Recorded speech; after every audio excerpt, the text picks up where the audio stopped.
Hope you had a wonderful weekend.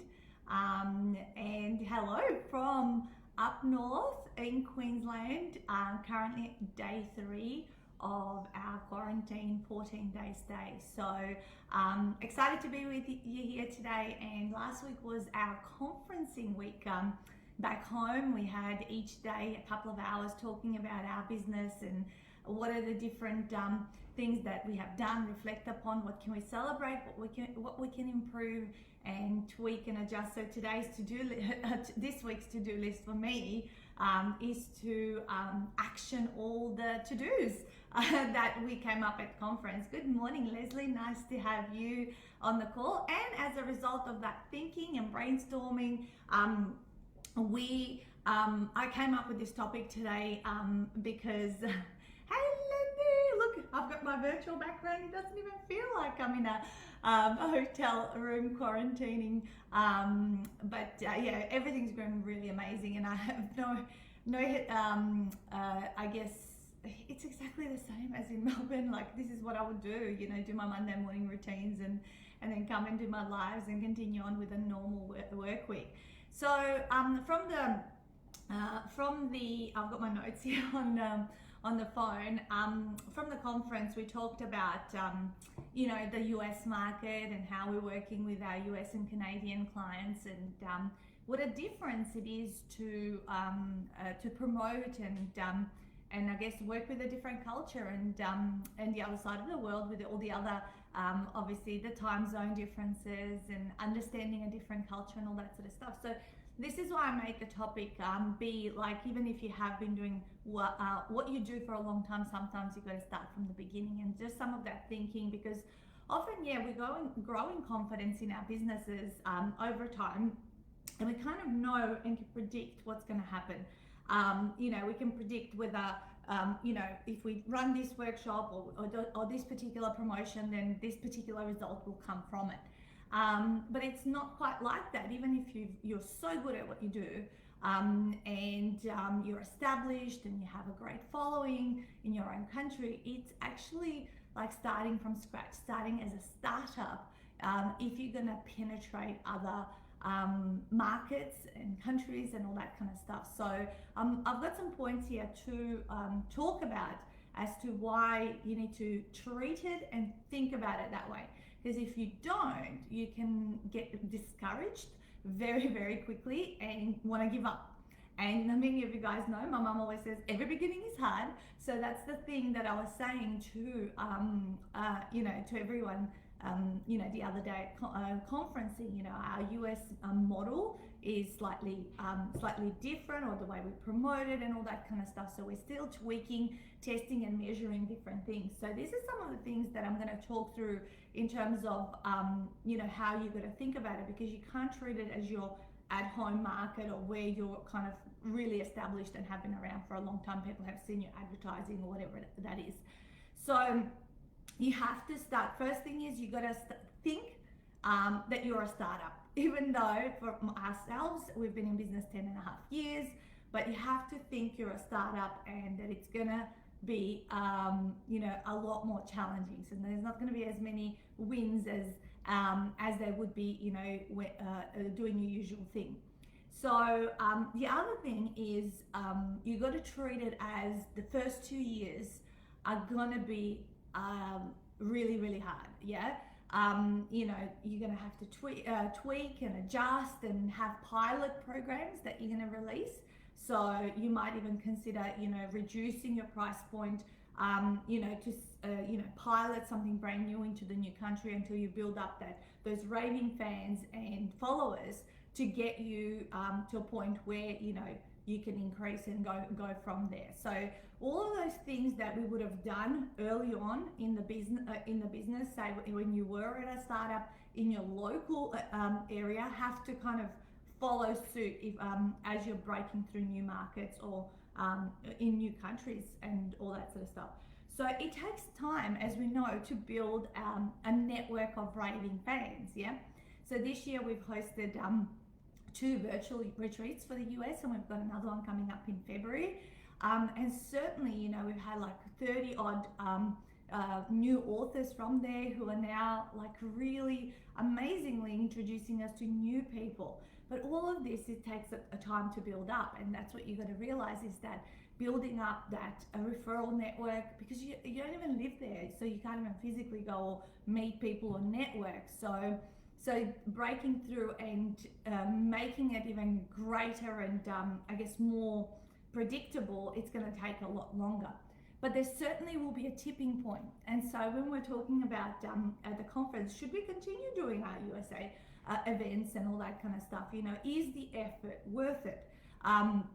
Because in comparison to the results we produce when we host our Australian workshops to the US, it's chalk and cheese, as they say. And often we'll walk away and go, oh my God, all that effort, and like, you know, there's sometimes no result or little results, you know, and all that kind of stuff. But yes, it is worth it, because I know that you gotta take those hard steps when nothing, like the crickets, like the crickets are singing, and you know, and you think, oh my God, what's happening? So the mindset has to be, and this is what I said to my team, it has to be, let's build our database. We are actually building up over 500 new people into our database through our promotions and the investing in advertising that we're spending over in that market. So we're going to focus on building our database. We're going to focus on adding value to these guys. They might not become a client straight after a half day workshop. Some certainly do, but a lot of them, you know, kind of going to watch and observe and see what's going on. And what we actually have realized about this market is actually they're greater. There's a lot more weight in the word of mouth. Okay, so when we have been referred to someone, often it has eventuated into that particular person becoming a client. So word of mouth seems in this particular culture to be really, really strong. Whereas here in Australia, I do get word of mouth referrals, and yes, sometimes they become clients. Not quite as often though. So that's kind of the stuff that I'm figuring out. What are the decision-making patterns?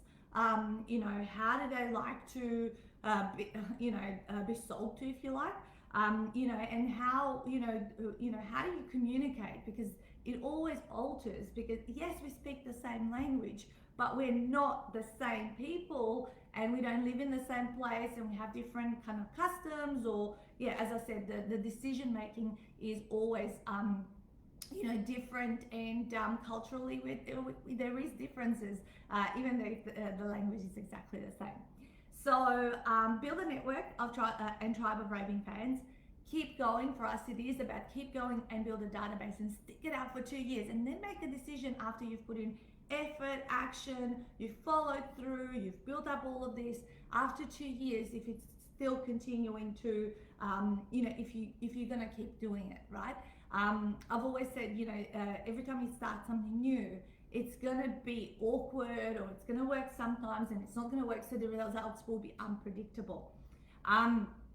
Keep showing up, even if it feels like a huge amount of effort for tiny little, tiny returns, because that's exactly what it felt like when you're a startup. You put in so much effort, you invest so much, into the business, and then slowly, like things start to drip feed, and that's exactly what it can feel like. Even if you're so good at what you do and people know you are here, when you go somewhere else, you are a startup.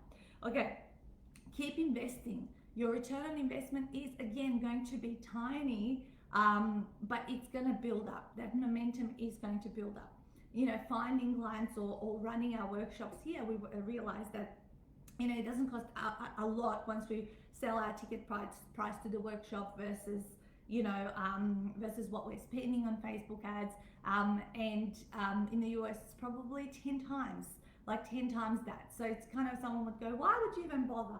Well, because I want to prove to myself that I can grow and expand, and this is kind of a new challenge. That's how I treat it. I treat it as a new challenge to explore new worlds and new possibilities, right? Because we've got our bread and butter market, but how are we going to challenge ourselves? And part of staying interested in business and staying motivated is about looking for new problems to solve. And for me, the US and Canadian market is a puzzle to solve, right? How do I need to advertise? How do I run my events? What do I say? And when do I say it? And how does that work, right? All right, so think about the greater vision as to why you're doing it. Okay, so a lot of you that watch me, you want to make a global impact. You want to, master new skills. You want to keep evolving and developing yourself. Well, for us, it's exactly that. We certainly want to have authors from all over the world, that are making an impact in all of the different countries and areas and states, because that's how, obviously, with writing books, the purpose is to improve our world and to share further education and, continue with the evolution of where we're at now and where we're heading. And the other thing is, you've got to take, and study the culture or speak to people and understand what it is like, the way an Australian versus a New Zealand person, a Canadian or a US person, likes to learn or buy from someone is completely different, right? Even though we're speaking that same language. So those are the kind of things that we need to look at. And for those of you that are in startup stage, so this might be a little bit advanced in terms of, you may just be at the startup stage of your initial business, right? So these are the things. Hey, Costa. Yes, this is our new journey. I'm so looking forward to getting, obviously, out into the free world, if you like, as much as possible. But we are over here, have a lot of work to do these 2 weeks. We actually have a half-day workshop tomorrow, which is for our Australian market. And then we've got a retreat next week, 3 full days, Tuesday, Wednesday, Thursday, that we're going to host. So literally, I need to be in quarantine to get these things done so then I can be free to set up that new house. So reverting back to those of you that are in a startup stage of your business and you're feeling maybe, like you're putting in a lot of time. You're investing a lot of money, and not just money to find clients, but most likely you're investing money to learn how to build a business, right? And how to market yourself and how to promote and all that kind of stuff. Please, please, please, whatever you do, whatever you're investing in, make sure that you are following through. And yes, it's gonna feel like, you're putting in all this effort, you're putting in all this money, and tiny little returns or opportunities come up, but they do build up and there will be a snowball effect. It's just that snowball effect might not come exactly when you want to. Don't you just hate that? Even nowadays, you think a certain thing's going to happen at a certain time, and it doesn't go according to what we want. It goes according to what the universe has got planned, and it comes around. What my auntie says, what's yours is yours, and it'll come. And I always have to remind myself of that little saying, because sometimes I can get really impatient. You guys know, I'm super fast. I want things done yesterday, and kind of achieve the goals and all that kind of stuff. But it doesn't always happen that way. And that's the thing that many people don't push through and keep taking those steps consistently enough, right? Consistency is really the key ingredient to success, okay? Any success, right? Health, relationships, your business, education, writing a book, it's just, you've got to break it right down. The key is like not to overwhelm yourself or your life by a thing that you want to achieve, but it is just to allocate enough time towards it. So example, this week Mika really wants to write her sequel to Mika and Elizabeth's Den Air adventure. This is it was her first book that she wrote when she was 7, and she's 9 now, so she's dying to write her sequel. And the plane, she actually said, can we do that in quarantine, because we've got the time? And I said, yeah, we can totally do it. We need to unpack it though. We've got to do the chapters. So on the plane, she pulled out her laptop and we was brainstorming what each of the chapters would be about, because then the girls arrive in Queensland, funny enough, kind of our trip here, and they're going to do various things, and there's going to be lots of twists and plots and all that kind of stuff that she's thought about creatively. And then last night we said, okay, tomorrow, being today, Monday, we are starting the book. I said, and we're not going to overwhelm ourselves to try to finish it in 2 days, which we probably could, because I'm going to help her with fast typing, but she's going to talk. I said, let's just do one chapter a day. Do you remember I said to her when Judd did his book while we were in Thailand? That was about a year and a bit ago, because he launched it it was about a year, 15 months ago. And I said, all we did one chapter a day, and in 10 days he had completed them, because on the plane over we had done 2. So I said, that's exactly what we're going to do. We'll spend half an hour to an hour together, and once that's done, we don't have to think about it anymore. Same thing, I'm currently writing another book, Shut Up and Sell Your First Book. So 48 ways to market your way to success.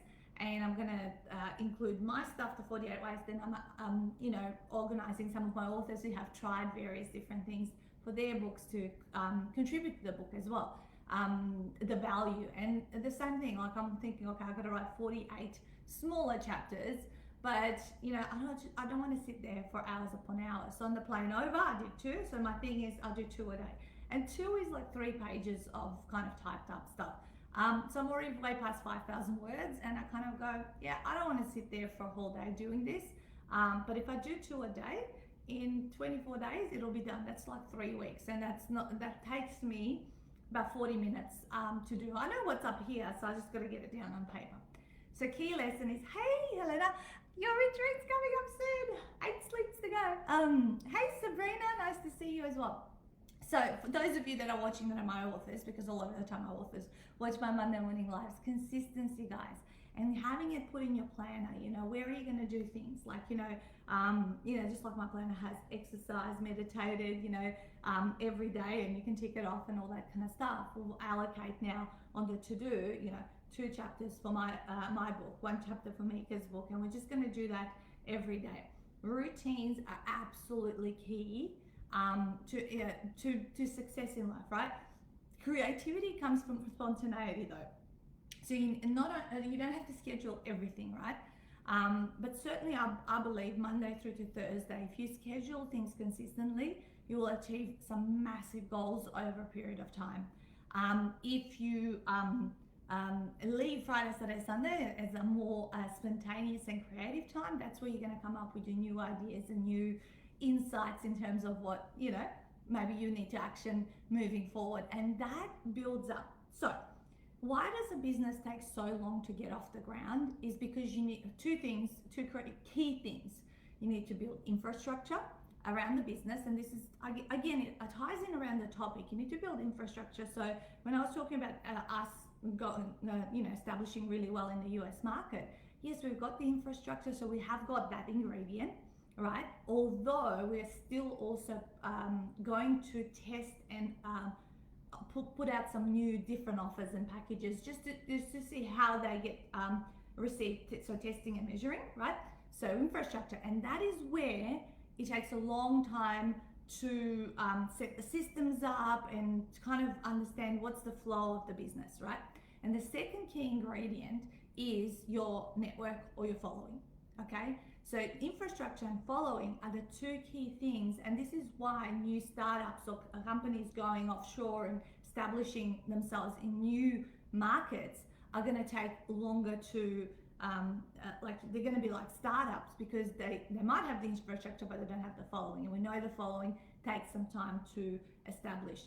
So those of you that are writing your books or have written it, Sabrina got her first in hand the other day. I mean, you would not. So the book, and why I'm so passionate about people writing their books is because that is the core foundational thing of the infrastructure of that particular business or person, business owner, right? Because behind the book, then they can establish the online program. They can provide some consulting and coaching. They can do some high-end stuff or retreats or whatever it is that they're gonna do, have. But the signature system and the infrastructure has to be there. Otherwise, when someone comes out as a life coach or starts up a business, they start up just with the stuff in their head. Yeah. So they start with their stuff in their head, and basically, they go out there and they find it hard to even externalize. What do they do and how do they help people? So by actually getting the stuff in your head out, whether it's in a book, in a program, just putting some structure around it, all of a sudden it gives people something to grab onto. It almost feels like it's packaged up and in a nice little box, and would you like this solution to this particular problem, rather than being really fluffy, ambiguous, and it's like kind of people say what they do, but it doesn't really make sense what problem they solve. So every time someone asks you what do you do, look to really be able to communicate in 10 words or less the problem that you solve or where you get people to. So a question you can answer for yourself is, when someone has finished working with me, what goal have they achieved? When someone has finished working with me, what goal have they achieved? And if you, the more specific, measurable, and kind of tangible you can make that answer, the more the marketplace will understand you. Okay, I understand some of you are doing some change work for people, transformations. You'll feel more happy, fulfilled, all that kind of stuff. That's all great, but we know that is what people need, and that is the ultimate outcome. And your client, once they finish working with you, will probably tell you that, but they're not going to buy that. Okay, they're not going to buy that. Same thing as writing a book in 48 hours. Like, people want that because the biggest challenge is that the time, don't know how to structure it, all that kind of stuff. I mean, I've written the 48 reasons that stand in your way when it comes to writing a book. But I know my clients, when they finish working with me, and I'm never going to sell this, but I know that have had a healing journey, that they have had such a personal transformation and grown in their own self-confidence and self-worth. Now they look at themselves differently, and the results then that they get in their businesses is a result of them, having transformed internally. But I'm not going to say, you come and write a book, you're going to have an internal transformation. So we put it out there, more tangible, specific. Writing a book, it's your business card on steroids, and you can leverage it to 6 or 7 figure businesses and all that kind of stuff, because people understand that. The transformation is not the thing that will sell at the front end. It will be a realization at the back end, but it's not going to sell at the front end. At the front end, you have to be a little bit more top of mind. What keeps you awake at night? What is it? What's the magic bullet that you're kind of looking for? And that is the thing that you put out there and to attract people in. You guys have heard me say this, and I'll repeat it again, but we sell to the ego, we give to the soul. Actually, that little quote I came up with while I was walking on one of the Gold Coast beaches here years ago. I think it was 4 or 5 years ago. Because I learned to sell them what they want, give them what they need. But I thought, how can we make it even simpler, so people kind of get it? And sell to the ego, give to the soul is really, the key success principle behind promoting your business successfully, but then delivering an amazing transformational result. So I hope you guys are enjoying this. Give me some comments and some love in the chat box, or thumbs up or love hearts. I love the love hearts. Did you love the love heart in the girls' bedroom? I've got the fairy lights on. If I go like this, the fairy lights are on. They kind of stay on all day, and they become brighter and nicer at night. So it's really nice. I love lights, and that's why I brought them with me. And we also ended up setting up projector on the kitchen bench, and we can project like movies onto this wall. I'll have a movie and popcorn night and something like that with the kids. But it's weekdays, so business as usual. We'll be like, meeting with our team and doing all that kind of stuff to make sure all the systems are going through as they need to be, and everything is ticked off as it needs to happen. And of course, we are in the lead up of our 33rd Ultimate 48 Hour Retreat next Tuesday, Melbourne Cup Day actually. I wonder how they're going to do Cup Day. So anyway, hey, thank you, Janine, for the love. Oh, fantastic. Great timing. Hey, Julianne. Hi, Fiona. Great points. Awesome. I kind of diverged from my initial topic. It was about, my thinking about the US market and and treating myself and us as a business as a startup over there. And then it's kind of gone into, being really key, the key message behind how you promote your business and take it, to market, and not to get discouraged when it is early. Even running events, no one started off running events, in front of hundreds of people, or even 30 people. When people started running events, ask Francesca, obviously we've done a lot of events over the last decade. Her 5-6 years, me for the last 10 years. It was not like the rooms were 3 or 4 people. I've done workshops in front of one person once.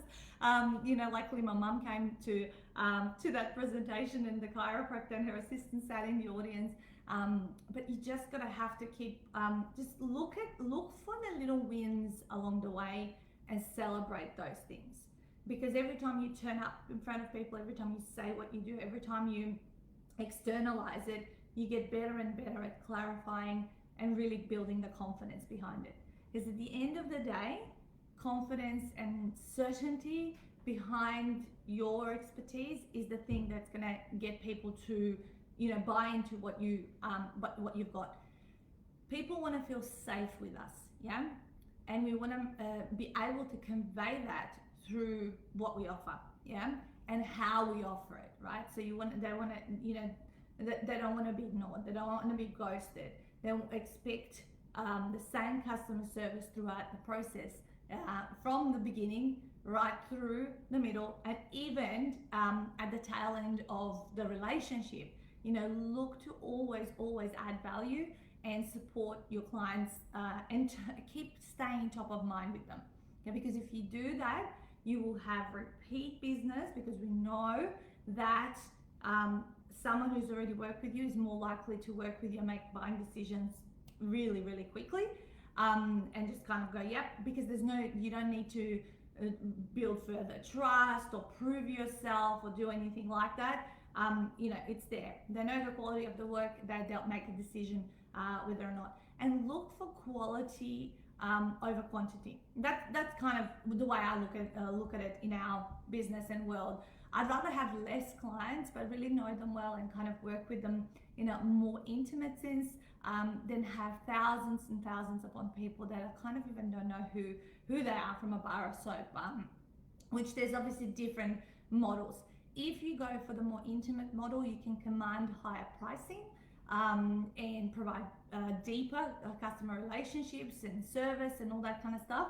If you go obviously for the volume model, you have to have really super tight systems so that you don't get overwhelmed by things going wrong and then thousands of people emailing you. So that technologically that needs to be really well set up. So make sure you pick which one you're going to focus on, and then consistency. That's all I can say is you've got to stay consistent no matter what. Okay, all or nothing is not a winning strategy. Being on social media for 2 weeks, hot and heavy and everywhere, and then disappearing for 2 months and then coming back on, it's just a waste of time. So don't overcomplicate it, but what are the little things that you can always what's your everyday to-do list that you're going to go through and continue thinking ahead. Okay, and I highly recommend that no matter what, that you do, if you're only a standalone business owner, conference with yourself once a year. What is it that I'm going to develop? What is it that I'm going to do? And as you have grow your team, if it's just one other person, then do it with them, and then spend a whole week kind of looking at every aspect of the business. We are going to go on live in our secret group for our authors, and we're going to summarize what are some of the things that we've brainstormed and what's coming up for them in 2021, and just get everyone excited about the new initiatives. And because your clients are looking for more from you. Okay, it's not just going to be the first thing that you guys work on. If you are a transformational coach, they are going to want more. Once they've reached and achieved one goal, they're going to want to go to the next level. For us, once our authors have written their book now, we are able to help them with their Amazon #1 best-selling strategy. We're able to help them with book number 2, and various other aspects, and some new stuff that we're going to bring out and show them in terms of how we can further support them. I always looked for, whenever I was looking with mentors or programs, I always wanted to go to the next step. Once I've consumed and mastered one skill, I wanted to learn the next one so I could continue building my business. So I trust that this has been valuable for you guys, and have you thought about how this relates back to your business, where you're at, what stage you're at, and if you're at that stage that you want to break through new markets and new countries. Certainly I discussed the mindset behind that earlier in the call, and what our strategies and mindset has to be behind how we operate here in Australia versus how we're operating on the outside of the globe with the US and Canadian markets. So if you missed that, go back and watch it. Otherwise, have an amazing week ahead and smash it out. Bye guys, from day 3 in quarantine. I'll see you next week, same place, same time. And if you have any requests for topics, I'd love to hear it. Put them in the chat box. I might be able to make one of you happy, but always looking for new, fresh ideas. Talk soon. Bye.